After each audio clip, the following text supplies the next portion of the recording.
그리스도인이 하나님 나라의 시민이고 그러면서 동시에 각각 자기가 속해 있는 세상 나라의 시민이기도 하다는 것을 이야기합니다. 이것을 다르게 말하면 이중시민권이라고 말할 수 있는데, 우리 그리스도인이 가지고 있는 이 이중시민권은 우리에게 독특한 특별한 삶의 방식을 요구합니다. 그래서 베드로는 그것을 소극적이고 부정적인 측면과 적극적이고 긍정적인 측면 두 가지로 제시를 합니다. 우리가 11절에서 살펴본 것은 소극적이고 부정적인 측면에서 우리가 우리 육체의 정욕을 제어해야 한다 하고 이야기를 했습니다. 세상과 육체를 같은 것이라고 말할 수는 없겠지만 우리가 그리스도인으로서 살아가는 데 있어서 또는 그리스도인으로서 영적인 전투를 하는 데 있어서 주된 적 셋이 있는데, 그것이 우리의 육신과 세상과 마귀다 라고 하는 점에 있어서는 그것들을 감안하면 베드로가 우리 육체의 정욕을 제어해라 하는 이야기는 다른 말로 세상적인 것을 멀리해라 또는 세상에 빠져들지 말아라 라고 이야기하는 것과 같다고 말할 수 있습니다. 지난번에 우리가 살펴본 이야기이지만 여기 제어하라 라고 하는 이 말은 원래 의미는 멀리 떨어뜨려 놔라, 자제해라, 억제해라, 이런 뜻입니다. 이걸 다르게 바꾸어서 표현하면 저는 컨트롤해라, 조절해라, 그런 뜻으로 볼 수 있다고 생각이 듭니다. 왜냐하면 바울이 육체의 정욕을 없애버려라 이렇게 말하지 않고, 죽여라 이렇게 말하지 않고, 좀 거리를 둬라, 좀 떨어뜨려 놔라 라고 이야기하고 있기 때문에 그렇습니다. 그래서 우리가 우리의 육신을 또는 세상을 어느 정도 거리를 두고, 적절한 거리를 두고 그것을 제어할 수 있도록, 조절할 수 있도록 하는 것이 필요하다. 그래서 이 제어한다 라고 하는 말은 우리가 하나님 나라의 시민이기도 하지만 이 세상 나라의 시민으로서 세상 나라와 어떤 관계를 맺어야 하는가 하는 것을 한마디로 잘 표현해 주는 단어다 이렇게 말할 수 있습니다. 우리는 세상을 떠나서는 살 수 없어요. 세상 속에서 살아야 되지만, 그러나 우리는 세상에 속하면 안 되는 존재입니다. 그래서 이 세상 속에 살면서도 새 속에 물들지 않도록 어느 정도 거리를 두고 또는 컨트롤할 수 있는 그런 상황 속에서 살아야 한다. 이 두 가지 사이에 세상 속에 살면서도 세상에 속하지 않도록 하기 위해서는 균형을 잘 잡아야 되겠죠. 그게 이 제어한다. 거리를 둔다. 너무 멀리도 말고 너무 가까이도 말고 적절한 거리에서 컨트롤할 수 있어야 한다. 그래서 이건 상당히 중요한 교훈이라고 생각이 듭니다. 이제 13절부터 나오는 내용들 생각할 때도 우리가 염두에 두고서 말씀을 살펴보면 좋을 것이다 생각이 되고요. 이제 오늘부터 살펴볼 12절 말씀은 적극적이고 긍정적인 측면에서 선한 행실을 가지라, 본문에는 가지라 이렇게 되어 있는데, 선하게 살아라, 선하게 살아라 라고 교훈을 합니다. 이것은 이제 이 12절 말씀 전체를 보면 우리가 이 땅에 살면서 선한 행실을 하는 것을 통해서 불신자들과 불신 세상에 하나님을 증거하는 것과 밀접한 관계를 가집니다. 그래서 증인으로서의 삶과 관계가 있지. 12절은 증인으로서의 삶, 11절은 군인으로서의 삶, 또는 나그네와 행인으로서의 삶, 이렇게 말할 수 있습니다. 근데 이 12절 본문을 잘 살펴보면 우리가 그리스도인으로서 증인으로서 사는 삶은 두 가지 측면을 가진다 하는 것을 발견할 수 있습니다. 그 두 가지 측면이라고 하는 것은 능동적으로는 보여주는 삶이고, 수동적으로는 보여지는 삶입니다. 내가 사람들에게 보여주고자 하는 것이 있는가 하면, 내가 보여주고자 하느냐 또는 그렇지 않느냐와 상관없이 사람들이 나를 보는, 그러니까 나로서는 보여지는 그런 삶이 있습니다. 그래서 이 두 번째 측면이 사실 오늘 설교 제목, 보고 있다. 누가 보고 있느냐? 세상이 보고 있다. 불신 세상이 보고 있고 불신자들이 보고 있다. 우리는 보여지고 있다. 이 사실을 우리가 좀 기억할 필요가 있습니다. 그래서 우리는 의도적으로 또 적극적으로 그리스도인의 선한 행실을 보여주려고 노력해야 하겠지만, 다른 한편으로는 우리가 의도하지 않았어도 불신자들이 나를 볼 때 무슨 생각을 하고 어떤 결론을 내리겠는가 하는 점까지도 놓치지 말아야 한다. 우리가 불신자들과 불신 세상에 의해서 관찰되어지고 있다. 우리의 삶을 보고 있다 하는 사실을 염두에 두고 이 말씀을, 또 이후에 계속 나오는 내용들을 살펴볼 필요가 있습니다. 국가에서, 사회에서, 또는 가정에서 내가 어떻게 살아야 할까라고 할 때 보고 있다. 특별히 믿지 않는 사람들이 나를 보고 있다. 믿는 사람은 어떻게 하는가? 이럴 때 어떻게 하는가? 보고 있다 하는 것을 늘 염두에 두고 살아야 할 필요가 있습니다. 이제 살펴볼 12절은 내용을 분류해보면 다시 세 개의 부분으로 나눠집니다. 첫 번째 부분은 명령이에요. 명령. 너희가 이방인 중에서 행실을 선하게 가져야 한다. 가져라 하는 첫 번째 부분이 있고, 두 번째 부분은 베드로가 왜 그런 명령을 하고 있는지, 그 이유 또는 목적 또는 배경이 되는 내용인데, 너희를 악행한다고 비방하는 자들로 하여금 뭐뭐 하게 하기 위해서다 라고 하는 내용. 그러니까 우리를 악행하는 자들이 있기 때문에 또 그들을 선한 쪽으로 이끌기 위해서 우리가 선한 행실을 해야 된다라는 얘기고, 세 번째 부분은 이 명령이 의도하는 최종적인 결과가 뭐냐, 목적이 뭐냐, 너희 선한 일을 보고 권고하시는 날에 하나님께 영광을 돌리게 하기 위해서다. 이렇게 세 부분으로 나눌 수 있습니다. 우리가 지난번에 살펴본 11절은 헬라어 원문과 한글 번역이 순서가 이렇게 뒤집혀 있었는데, 이 12절 같은 경우는 지금 살펴본 세 부분을 놓고 볼 때는 헬라어 원문하고 한글의 번역이 순서가 같아요.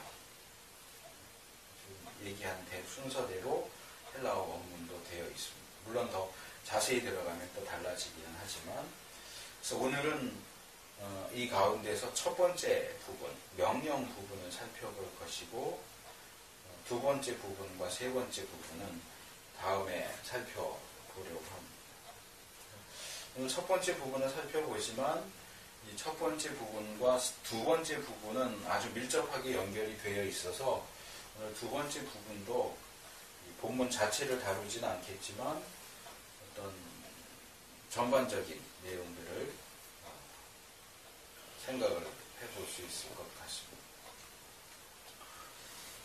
자, 11절처럼 12절도 명령이 먼저 주어지죠. 세 개의 부분 중에 명령을 다루는 부분이 먼저 나옵니다.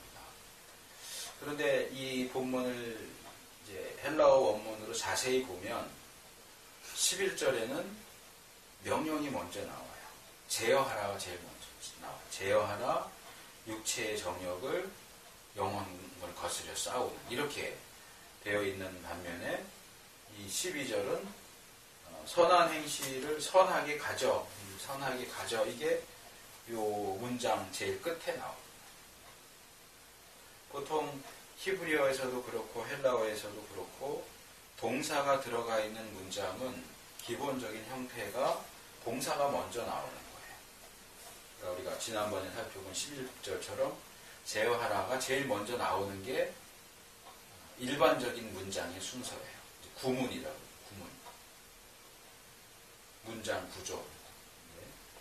이 오늘 본문 12절 같은 경우는 행실을 선하게 가져라가 뒤에 나와요. 제일 끝에 나오고 제일 앞에 나오는 게 뭐냐 하면 너희 행실.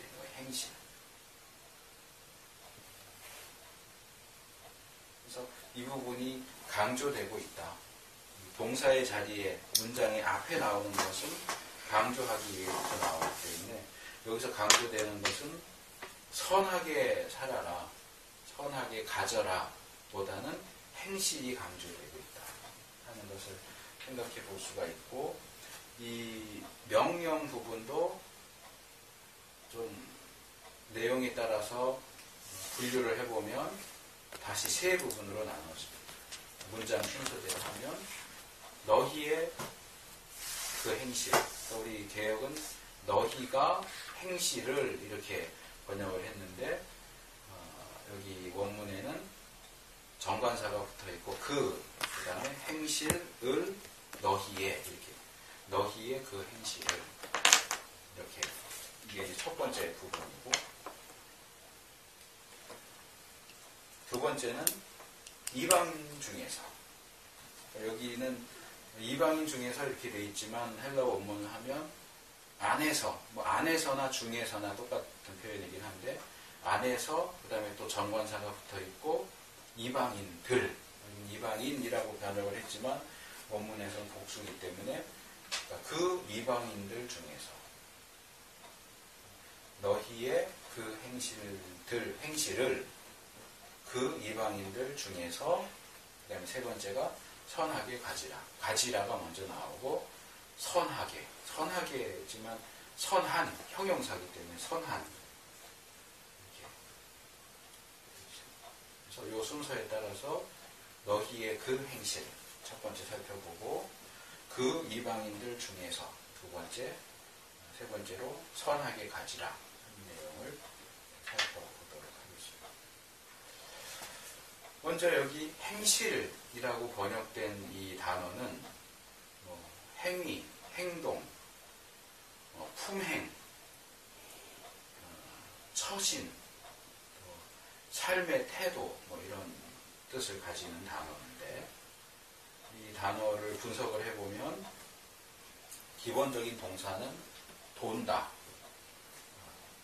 돌리다, 반대로 돌리다, 회전하다, 바꾸다, 이런 동사에다가 위에, 한가운데로, 이런 뜻을 가진 전치사가 결합돼서 만들어졌어요. 그래서 어근으로 따지면 행실이라고 하는 건 뭐냐? 어떤 한 장소에서 몸을 돌리는 거예요. 몸을 움직이는 거예요. 그러니까 풀어서 말하자면 우리가 살아가는데 우리가 있는 자리에서 뭔가를 하는 거예요. 그것이 무엇이 됐든지 간에 우리의 몸을 움직여서 하는 무언가를 행실, 행위 이렇게 말하는 건데, 이거는 우리 각 개인이 하는 거죠. 개인적으로 뭔가를 행동하는 것이지만 또 그것은 사회적이고 공동체적인 것이기도 해요.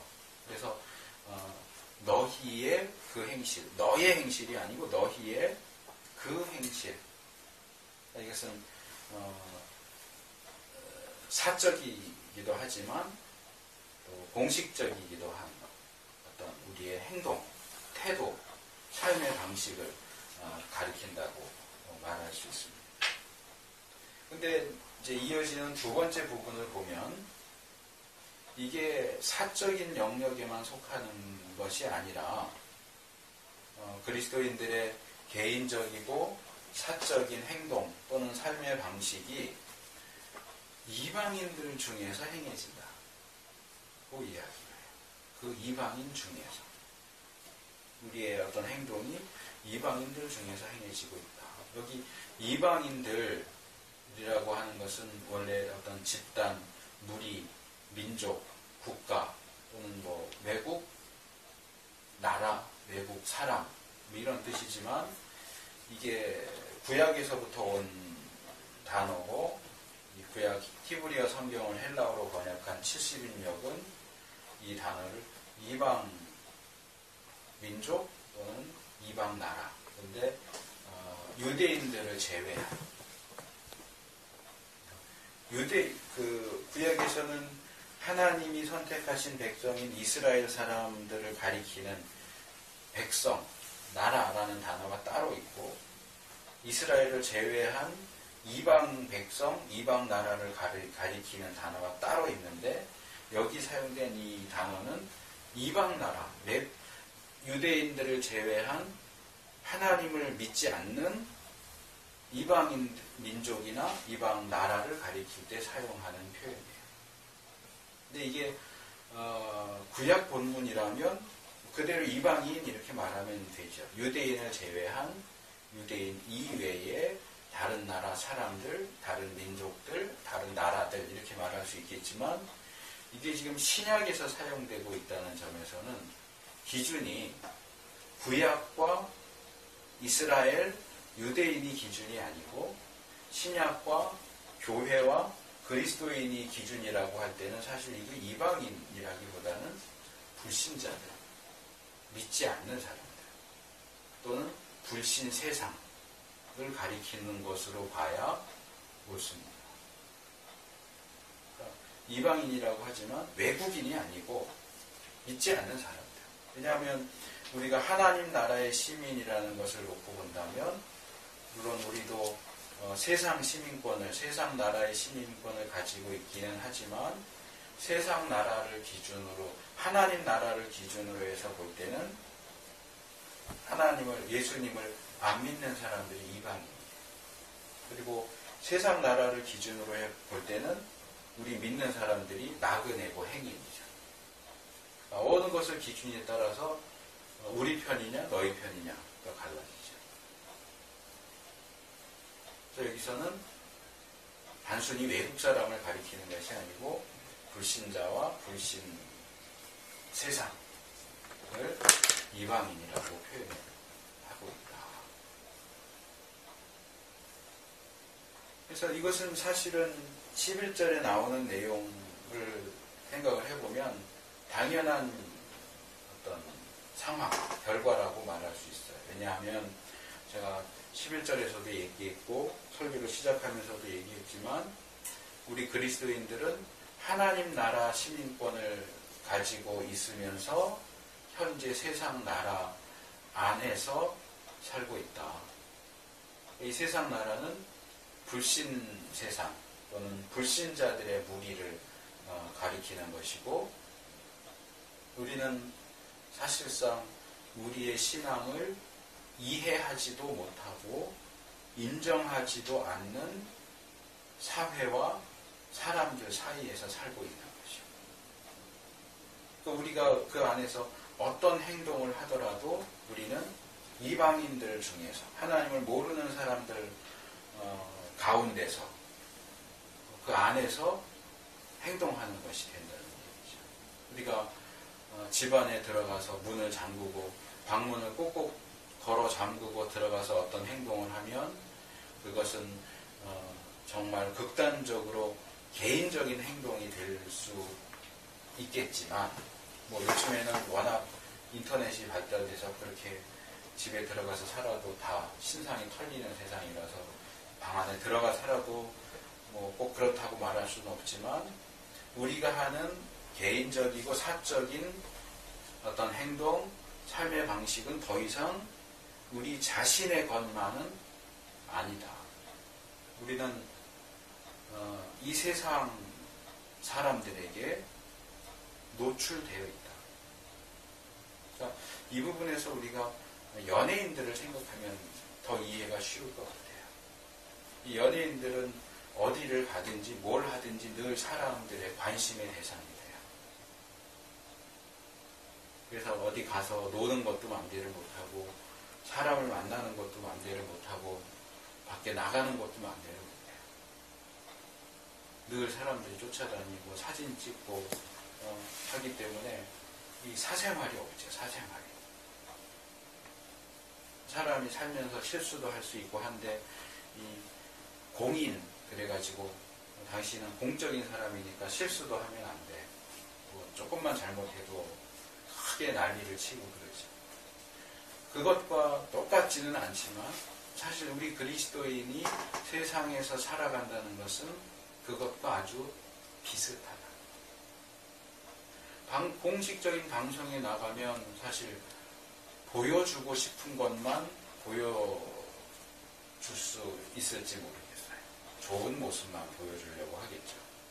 근데 자기도 모르게 신상 정보가 털려서 내가 보여주고 싶지 않은 모습들이 공개되는 그런 경우들이 많이 있습니다. 그러니까 그리스도인들은 불신자들의 세상 속에 살면서 자기가 보여주고 싶은 것만 보여주면서 살 수가 없다는 거예요. 그래서 앞에서도 얘기했지만 우리가 보여주는 삶도 살아야 하겠지만, 사실은 더 조심해야 하는 것은 우리의 삶이 보여지고 있다. 노출되고 있다. 사람들이 우리를 보고 있다. 내가 보여주고 싶지 않는 어떤 것을 남들이 모르게 행한다 그러는데 보고 있는 거예요. 이게 참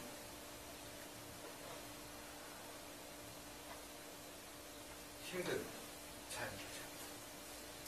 물론 우리 그리스도인들은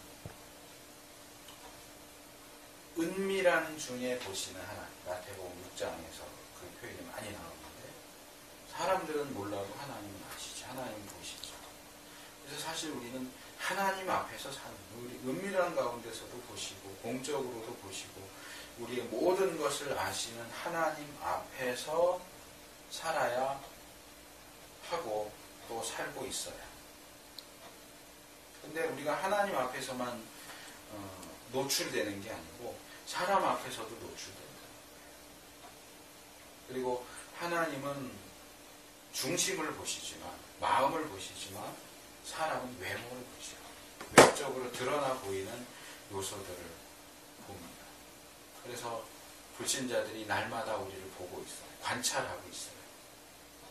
관심 있게 살펴보고 있어요. 그래서 이것이 전부는 아니겠지만 우리가 이 땅에서 사는 동안 아주 피곤한 일일 수 있는데 항상 누군가가 나를 보고 있다.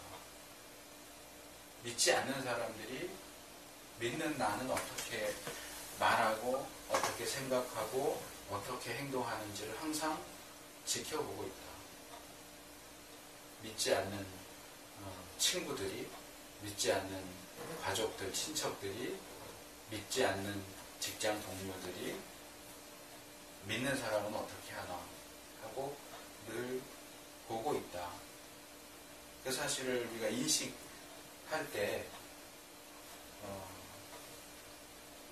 선한 삶, 거룩한 삶을 살고자 하는 동기가 될 수 있겠죠. 물론 그렇지 않아도 선하고 거룩한 삶을 살아야 하겠지만 그래도 누군가가 보고 있다 라고 하는 것을 생각하면 내키는 대로 마음대로 살 수 없게 되니까 그것도 우리가 좀 생각해 볼 만한 문제라고 할 수 있겠죠. 또 여기서 베드로가 우리 개역성경은 그걸 빼놨지만 정관사를 써서 그 이방인들 안에서 그 이방인들 중에서 라고 표현하는 것은 이 그리스도인들 각자가 처해 있는 속해 있는 자리가 다 다르겠지만 어디에 있든지 자기가 속해 있는 그 공동체 그 직장, 그 학교, 그 친구들, 그 친척들, 믿지 않는 그 사람들, 이 각각의 상황을 염두에 둔 표현일 수 있습니다. 그래서 사실 우리는 어디를 가든지 그리고 우리가 원하든지 원하지 않든지 간에 우리는 불신자들, 때로는 반기독교적인 사람들, 반기독교적인 사회 안에서 어떤 타겟이 되는 그리스도인으로서 살 수밖에 없다. 그것도 참 어려운 문제죠. 그냥 불신자들 사이에서 산다 하는 것도 쉽지 않은데 만약에 내 주위에 있는 사람들이 다 기독교를 아주 나쁘게 보는 사람들이다 그러면 안 가는 게 제일 편하겠지만 내가 그 자리에서 빠져나올 수 없는 상황이다. 안 갈 수 없다라고 한다면 사실 하루하루가 굉장히 긴장되는 삶일 수밖에 없습니다. 조금만 잘못해도 쟤는 기독교인이라서 저래. 예수 믿는다는 놈들은 다 저러냐. 이런 욕을 먹어야 할 테니까. 안 그래도 벼르고 하고 정말 뭐 하나라도 잘못하나 이렇게 보고 있는 사람들 앞에서 내 주위에 있는 사람들은 다 그런 사람들이고 나 혼자만 그리스도인이다라고 한다면 근데 그 자리에서 빠져나올 수도 없고 늘 거기에 있어야 한다면 정말 힘들고 어려운 삶이라고 해야 되겠죠. 그래서 내가 그걸 인정하느냐 아니냐 그거 중요하지 않아요.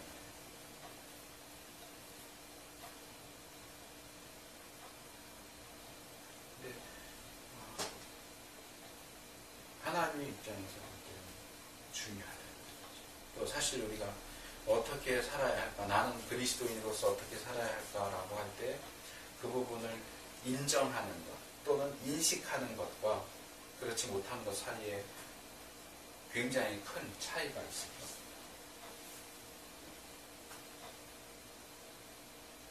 그래서 우리가 만약에 그런 상황이라면 우리는 어떻게 해야 할까? 어떻게 살아야 할까?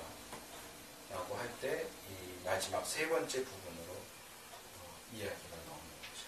이게 뭐예요? 선하게 살아라.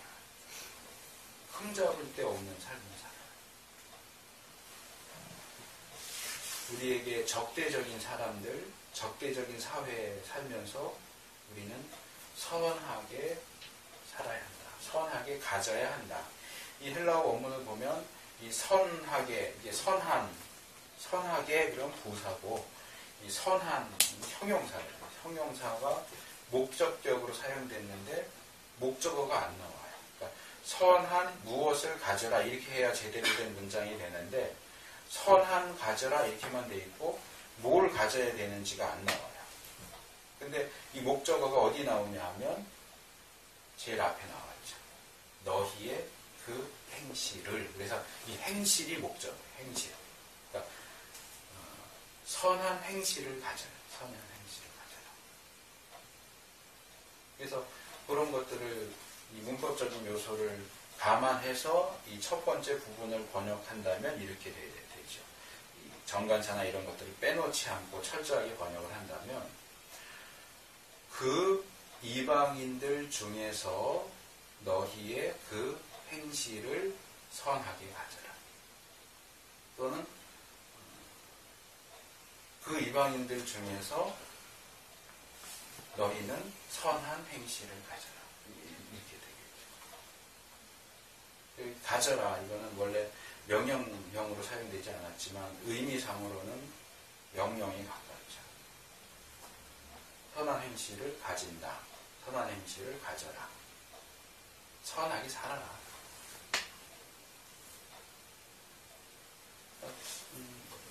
개역의 이 부분 번역은 괜찮게 잘 된 것 같아요.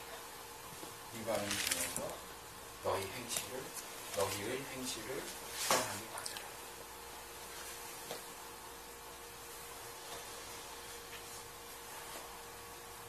그렇다면 행실을 선하게 가진다는 것은 무슨 이야기일까? 여기 선한이라고 하는 이 단어는 굉장히 거기 많은 의미를 포함하고 있는 단어예요. 선하다. 차도 그 이름이 있는데 칼로스예요. 칼로스 선한. 부자천이 선한 선생님이요. 칼로스. 이것은 일반적으로 기본적인 의미는 선하다, 선한, 좋은, 아름다운, 잘생긴 뭐 이런 의미인데 이제 좀 추상적인 의미 개념으로 넘어가면 가치 있는, 탁월한, 유용한, 적합한보다는 적절한, 딱 들어맞는, 덕스러운, 칭찬할 만한, 추천할 만한 뭐 이런 의미들도 가지고 있어요. 그래서 이 단어가 포함하고 있는 의미가 상당히 많기 때문에 이제 우리 개역성경은 그 중에 가장 대표적인 의미를 선택해서 선한이라고 번역을 했는데, 선한 행실이 뭐냐? 선한 행실 줄이면 선행이죠. 선행. 근데 과연 여기서 말하는 게 우리가 일반적으로 사용하는 선행을 얘기하는 것과 초등학교나 선행상 이런 거, 청소하고 어려운 사람 도와주고 이런 것들 이제 하면 선행상 이런 거 주는데, 여기서 말하는 게 과연 그런 선행인가? 더군다나 우리 그리스도인은 하나님께 속한 사람들이고, 우리를 평가하는 것은 하나님을 모르는 불신자들인데, 불신자들이 그리스도인을 보면서 저 사람 참 좋은 사람이야, 저 사람 참 칭찬할 만한 사람이야 라고 말할 수 있는 것들이 뭐가 있을까? 근데 이 그리스도인과 불신자 사이에도 어떤 공통되는 영역이 있다는 것을 생각해 보면 본문을 이해하는 데 도움이, 신학적으로, 조직신학적으로 말하자면 하나님께서 그 사람이 신자냐 아니냐와 관계없이 모든 인간에게 공통적으로 주시는 은혜, 일반은총이죠. 일반은총. 하나님이 믿는 사람에게는 해를 비춰주시고 믿지 않는 사람에게는 해를 안 비춰주신다거나, 믿는 사람에게는 비를, 믿는 사람의 논밭에는 비를 내려주시고 믿지 않는 사람의 논밭에는 비를 내려주시지 않는다거나 이러지 않고, 모든 사람에게 공통적으로 삶에 있어서 필요한 요소들을 주시는데, 그것을 신학에서는 일반은총이라고 얘기해요. 그래서 이 일반 은총을 우리가 생각을 한다면 이런 거죠. 불신자가 만든 뭐 예를 들어서 좋은 예술작품, 노래일 수도 있고 그림일 수도 있고 뭐 영화일 수도 있는데, 그것을 예수님 안 믿는 사람이 만들었다라고 해서 야 그거는 사탄적이야, 그리스도인은 그런 거 하면 안 돼, 이렇게 말할 필요가 있겠느냐? 그렇지 않다는 거죠. 물론 그것이 적극적으로 반기독교적이라거나 신성모독적이라면 그건 문제가 다르겠지만, 그냥 일반적인 좋은 노래, 좋은 그림, 좋은 영화, 좋은 물건들, 그 사람들이 예수님을 안 믿는 사람이라고 할지라도 좋은 것들에 대해서는 우리가 공통적으로 그거 좋다라고 말할 수 있다는 거죠. 반대로 불신자들이 저 노래는, 저 가수는 그리스도인이야. 그리스도인이니까 이제부터 싫어해야지. 저 사람이 부르는 노래는 다 싫어. 저 운동선수는 내가 좋아했는데 알고 보니까 그리스도인이야. 난 이제부터 저 사람 싫어해야지. 이러지 않는다는 거죠.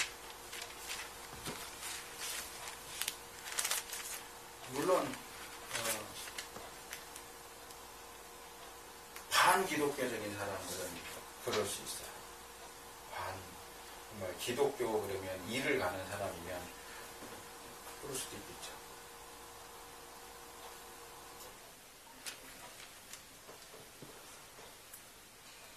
그래서 여기 있는 표현 그대로 그리스도인이 선행을 하니까 그것이 선행이지만 그리스도인이 하기 때문에 그건 악행이야. 이렇게 말하는 경우는 사실상 많지 않다는 거죠. 여기서 말하는 선한 행실이라는 게 바로 그런 공통적인 영역을 가리킨다라고 보면 될 것 같아요. 이제 두 번째 부분은 다음에 살펴보겠지만 거기 보면 우리 기독교에 대해서 믿는 사람들이 악행을 한다고 비방을 한다 그런 내용입니다. 악행한다.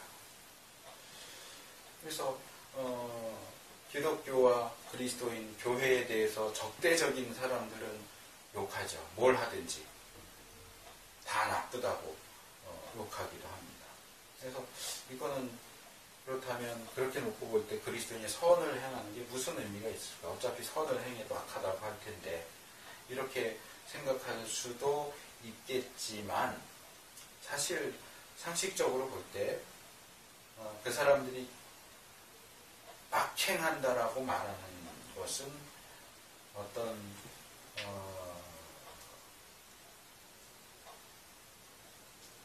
근거가 있는 것도 있고 없는 것도 있겠지만 직접적으로 자기 눈앞에서 어떤 그리스도인이 선을 행하는데 예를 들어서 길을 잘 몰라서 헤매는 사람에게 길을 알려줘서 쉽게 찾아갈 수 있게 도와줬다. 그걸 눈에서 봤는데 저거 그리스도인이 나쁜 짓 했다. 이렇게 말하지는 않을 거라는 거예요. 그냥 뭉뚱그려서는 기독교 나쁘다.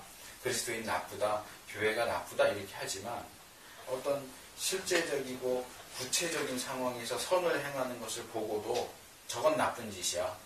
그리스도인이 하니까. 길 모르는 사람이 길 안내해 주는 거 그거 악행이야.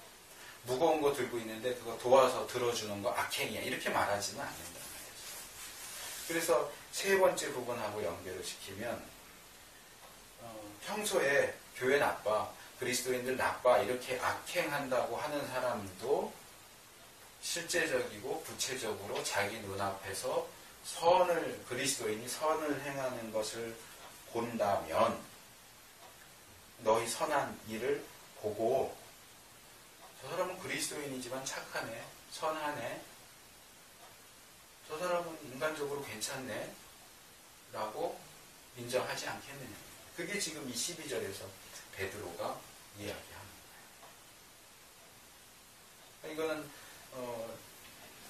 중요한 어떤 관점을 제공해 준다고 할 수 있는데 교회 욕하고 그리스도인들 욕한다고 해서 같이 붙잡고 싸우고 왜 교회 욕하지 마, 왜 그리스도인들 욕하지 마, 교회 좋은 곳이야, 그리스도인들 좋은 사람들이야 이렇게 붙잡고 싸울 게 아니고 교회는 나빠하는 사람들 앞에서 교회가 선을 행하면 되죠.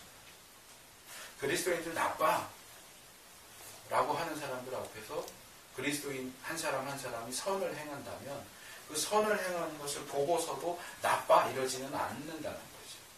하나님이 주신 일반 은총에 의해서. 물론 삐뚤어진 사람들도 있어요. 저 100%라고 말할 수는 없지만 일반적으로 볼 때에는 그렇지는 않다는 거죠. 그래서 그리스도인이 불신자들이나 불신 세상으로부터 선하다, 잘한다, 저건 잘한다 라고 인정받을 수 있는 일들이 분명히 있어요. 그리고 그것과는 반대로 불신자들이나 불신 세상이 그리스도인과 교회를 향해서 야, 나쁘다, 약하다 라고 욕하는 것을 무조건 말도 안 돼 라고 할 수 없다는 거죠. 사실상 어떤 것들은 이 공통적인 선과 악의 개념으로 볼 때에 문제가 되는 것들도 있어요.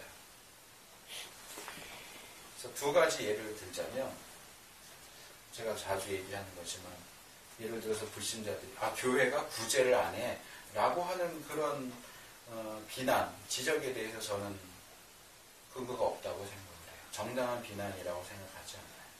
왜냐하면 교회는 구제단체가 아닌 뿐더러 교회가 구제를 안 해라고 비난하는 그것은 어떤 객관적인 근거를 가지고 하는 말이 아니라 자기들의 어떤 느낌, 기분에 근거해서 얘기하는 거지, 정말 교회가 구제를 안 해라고 하는 사람들이 일일이 쫓아다니면서 이 교회가 구제를 정말 하나도 안 하는가, 저 교회도 정말 하나도 안 하는가, 그런 것들을 조사했더니 정말 구제를 안 하더라, 그런 식으로 비난하는 게 아니고 그냥 뭉뚱그려서 교회가 나쁘다는 말을 하기 위해서 교회가 구제를 안 해 이렇게 말하는 것일 가능성이 높기 때문에 그런 식의 어떤 뭉뚱그려진 비난은 신경 쓸 필요가 없다고 생각이 돼요.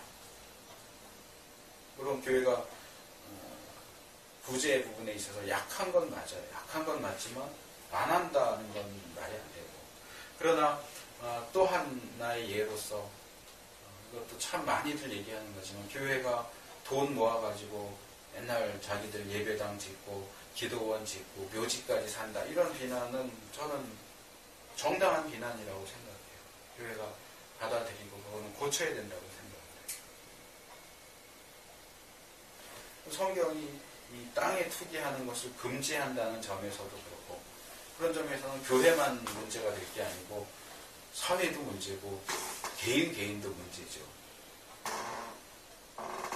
또 교회가 이렇게 교회 자체만 살찌우게 하려고 하는 것은 성경적이지 않다고 보기 때문에, 이것은 또 주관적인 느낌으로 말하는 게 아니고 사실 객관적인 사실이기도 하니까, 이런 부분에서는 이 공통적인 선악 개념으로 놓고 볼 때에도 그건 교회가 잘못하는 거예요. 그것을 교회를 비난하니까 그거는 신경 쓸 거 없어, 무시해, 이렇게 말할 수 있는 문제가 아니고, 공통적인 선악의 개념에서 볼 때도 교회가 잘못하는 거라면 그거 고쳐야죠. 교회가, 그리스도인이 성경과 그리고 세상의 공통적인 개념에서 그건 나쁘다, 악이다 라고 말하는 그런 일들을 행하는 것을 통해서 비난받지 않도록 조심해야 돼요. 교회니까 해도 괜찮겠지. 아니요, 교회니까 해도 괜찮은 악은 없어요. 그런 점에서 교회도 그리스도인도 공동체적으로나 개인적으로나 누구나가 다 인정하는 악은 행하지 않도록 조심해야죠. 뭐 다들 그렇게 하는데, 다들 그렇게 해도 교회는 그러면 안 되죠. 그리스도인은 그러면 안 되죠. 그래서 그리스도인과 교회는 불신 세상, 불신자로부터도 이런 공통적인 선악 개념에 근거해서 선하다, 잘한다, 좋다라는 평가를 얻을 수 있어야 합니다. 그게 지금 베드로가 얘기하는 거예요. 우리가 이방인들 중에서 행실을 선하게 가져라. 칭찬받을 만한. 그래서 아까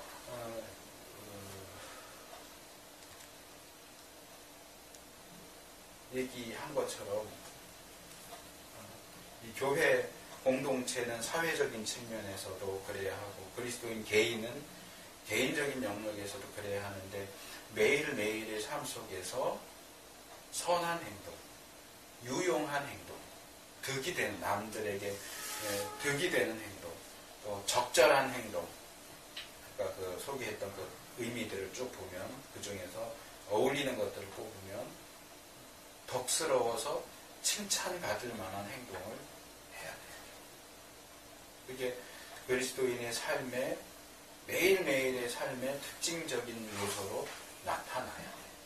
그래서 그런 선한 행실을 보여주고자 그렇게 살아야 할 뿐만 아니라 불신자들의 눈에 우리의 그런 선한 행실이 보여질 수 있도록 그렇게 살아야 돼요. 이게 가식적이고 그렇다면 보여주는 부분에서는 성공할 수 있겠지만 보여지는 부분에서도 성공할 가능성은 없죠. 그러니까 보여주는 부분과 보여지는 부분이 다르면 위선이죠. 보여주는 것은 선한 걸 보여주는데 보여지는 것은 그렇지 않은 것들이 보여질 때 그 사람은 가짜다 라고 욕하게 되겠죠. 그래서 보여주고자 하는 것도 중요하지만 사실 더 중요한 것은 보여지는 거죠. 보여지는. 다른 사람들에게 보여지는 삶.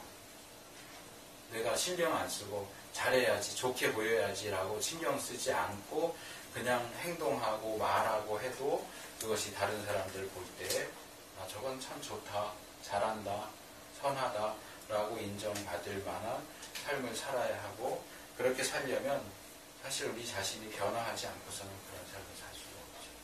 안 그러면 그런 긴장 상태, 늘 좋게만 보여주어야 하고 보여지는 삶은 완전히 다 이렇게 가려버려갖고 안 보이게 하는 그런 삶을 사는 것은 정상적인 삶도 아니거니와 그런 삶을 계속해서 그렇게 살 수가 없죠. 사람. 그래서 우리가 이 땅에서 그리스도의 증인으로서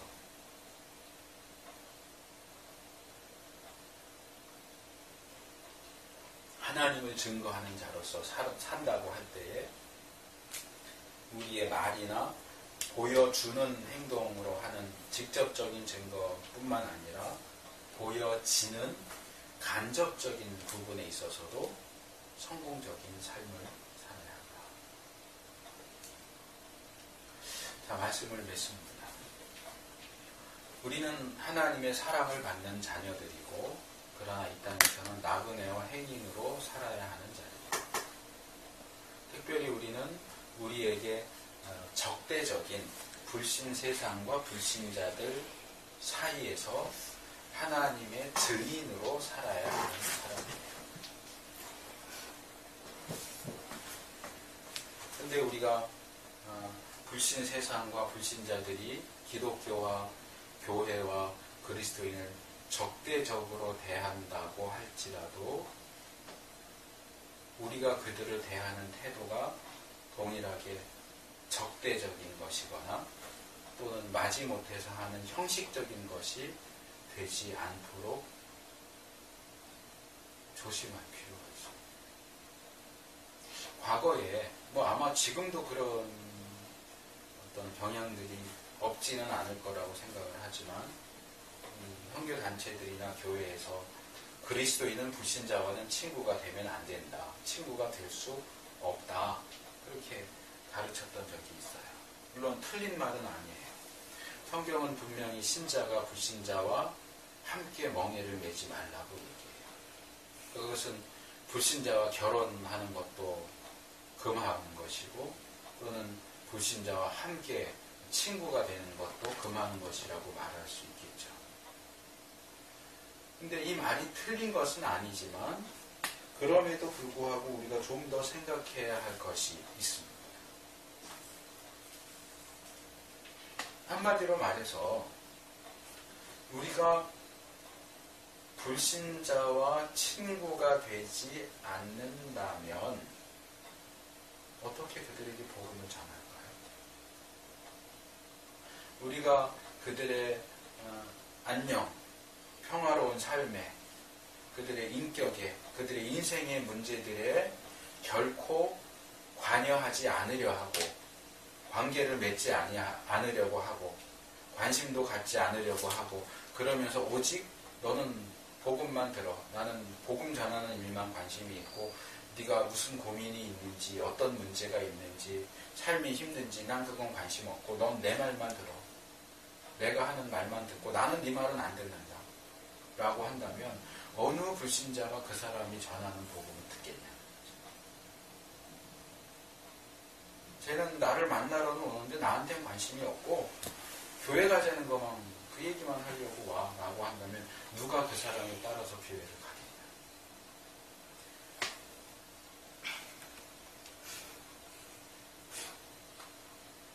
인격적인 관계가 형성되지 않는 말로만 전해지는 복음에 반응하지 않는 것은 당연한 결과예요.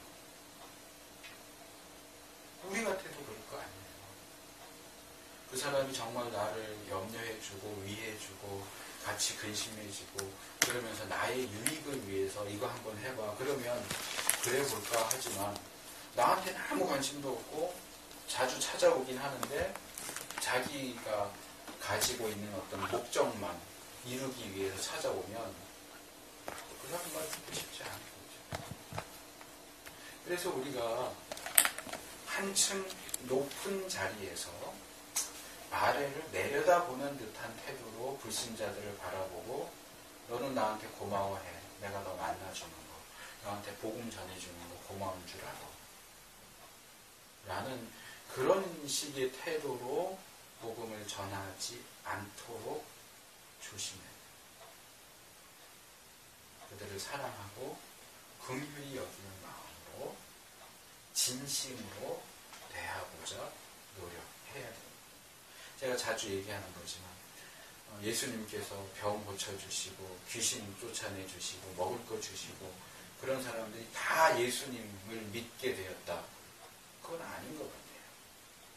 하지만 그럼에도 불구하고 예수님은 자기 앞에 나오는 병자들 고쳐주시고 귀신 들린 자는 쫓아내주시고 굶주린 자는 먹어주셨어요.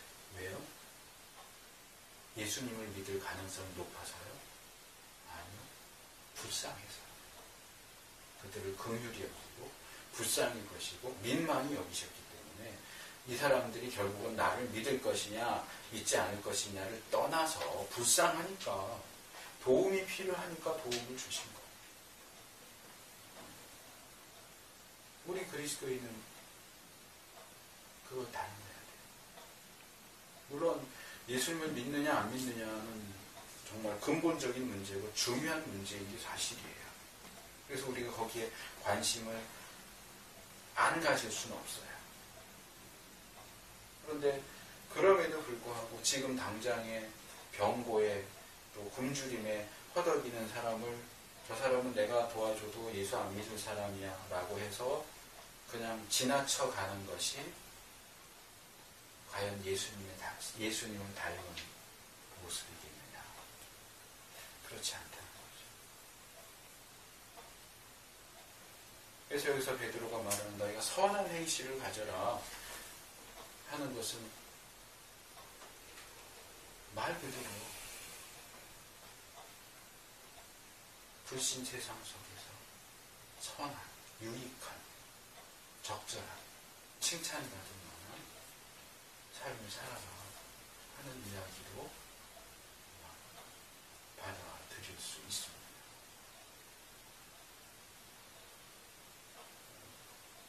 세상에서는 착하다 그러면 칭찬이라기보다는 뭔가 좀 깔보는 듯한 그런 것도 없지 않지만 있는 사람들은 착한 사람이 돼야 돼. 선한 사람 되려고 노력해야 돼. 우리 안에 선한 것이 없지만 그래도 예수님을 믿으니까 선한 사람으로서 살려고 내가 어디에 있든지 어디에서든지 누구를 대하든지 선한 행실을 가지도록 노력해야 합니다. 오늘 들은 말씀을 기억하시고 같이 기도하겠습니다.